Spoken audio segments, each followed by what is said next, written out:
On the fourth day of creation, at the beginning of time, God created two great lights, Shnei HaMe'orot HaGdolim, the sun and the moon. And according to the rabbis of the Talmud, the moon was not particularly happy on the fourth day of creation. Just after God created both great celestial lights, both the sun and the moon said to God, "God, how can one king possibly have two crowns of the same size?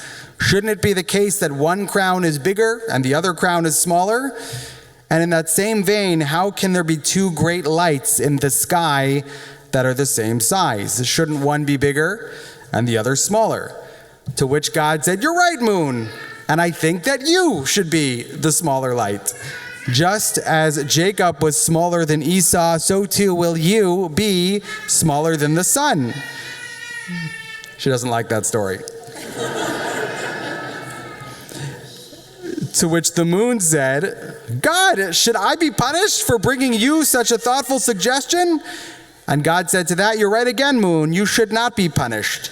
And although you will be the smaller light, for the rest of time, the Jewish people shall set their calendar, their lunar calendar, according to you." Oh. Bye, Journey.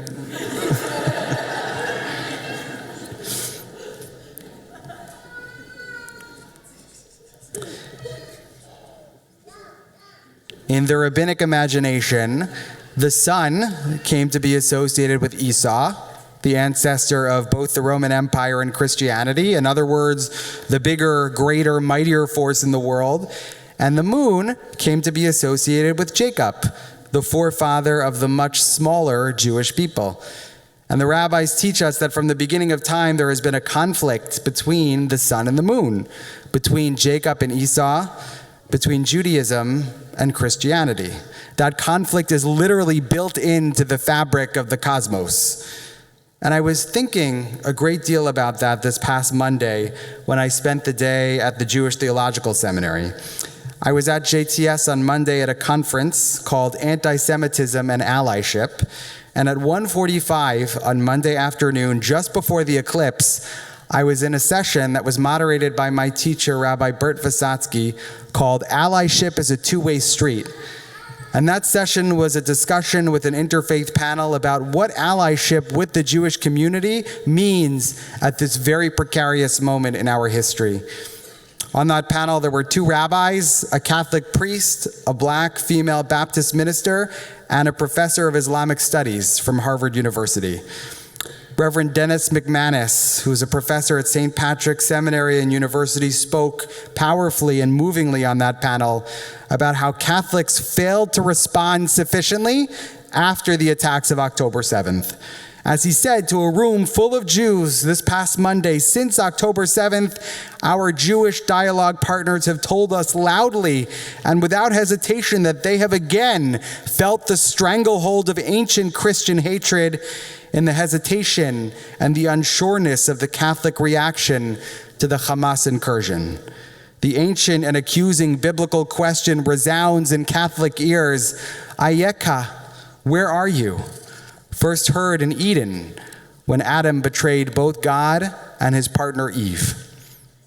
And Father McManus concluded his talk by saying that Catholics must be prepared to stand with Jews in every hour of threat and need. We need a continual joining of our hearts and our minds. Reverend Dr. Lisa Jenkins Brown, the senior pastor at St. Matthew's Baptist Church, told us that Jews and Christians need to be more than allies. We need to be advocates for one another, not only at our most difficult moments, but at all moments. And Rabbi Visotsky, who was the moderator of the panel, was the final speaker. He told us that he has a young cousin named Hirsch Goldberg Poland, who has been held hostage in Gaza by Hamas for the past 6 months. You may know that Hirsch is the son of Rachel Goldberg, who has been tirelessly advocating on behalf of the hostages all over the world since October 7th. And no one knows whether or not Hirsch is still alive.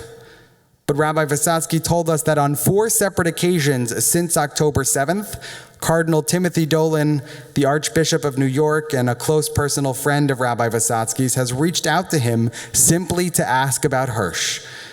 Do you know how Hirsch is doing? Any updates on Hirsch? How can I help? I promise the next time that I'm in Rome, I will put in a word with the Pope to ensure that he is doing everything he can do to bring Hirsch home.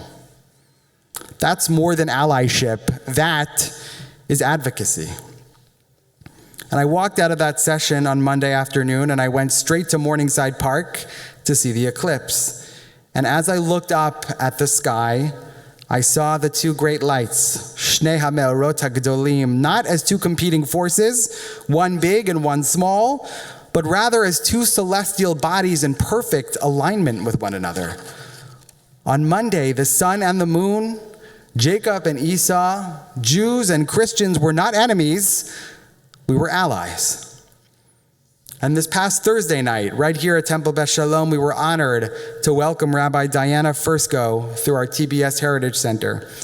Rabbi Fursko spoke to us about her important new book called We Need to Talk About Anti-Semitism, which was published last summer prior to October 7th, and of course it has only become more relevant over the past 6 months.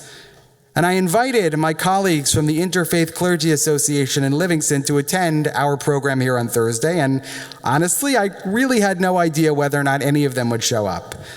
And I was overwhelmed and deeply, deeply moved on Thursday to see not only my Hindu colleague from that committee, but also 2 of our local Christian leaders, clergy members, Pastor Rick Vossler and Reverend Ann Weinberg, come to our synagogue on Thursday night.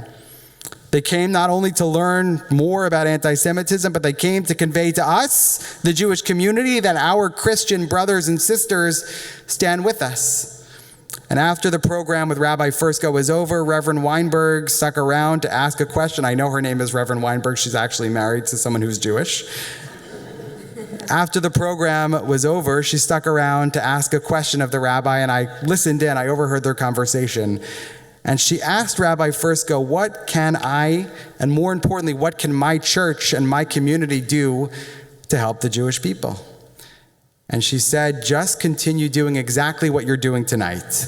Show up, learn from each other, be there for one another, because we need each other now more than ever before. And I was so profoundly moved to have been able to hear that conversation. It was more than allyship, it was advocacy. And in the spirit of allyship, I want to acknowledge that tomorrow, Cantor Fine will be receiving the very prestigious Sister Rose Thering Holocaust Education Award. Sister Rose Thering was a Roman Catholic Dominican sister who became very well known as an activist and who worked tirelessly to combat anti-Semitism in the Catholic Church. She was a professor at Seton Hall University, where her teaching focused on fostering Catholic-Jewish dialogue, and she was instrumental in the implementation of the landmark Vatican II document, Nostra Aetate, which famously repudiated anti-Semitism and laid the groundwork for vastly improved relations between Jews and Catholics all over the world. Cantor Fine is being honored tomorrow for carrying on Sister Rose Thering's spirit, which he has done so beautifully for the past 32 years, as he has conducted and led the music for the South Orange Maplewood Interfaith Holocaust Memorial Service, which is the longest running interfaith Holocaust memorial service in the country. Mazal Tov, Cantor Fine, on this incredibly well-deserved honor, and for living out Sister Rose Thering's vision of both allyship and advocacy. When I saw the eclipse on Monday, I recited a special bracha, a special blessing that one only recites when they experience something miraculous. And for me, this was a week of miracles, a week during which the sun and the moon, Jacob and Esau, Jews and Christians were all in perfect alignment.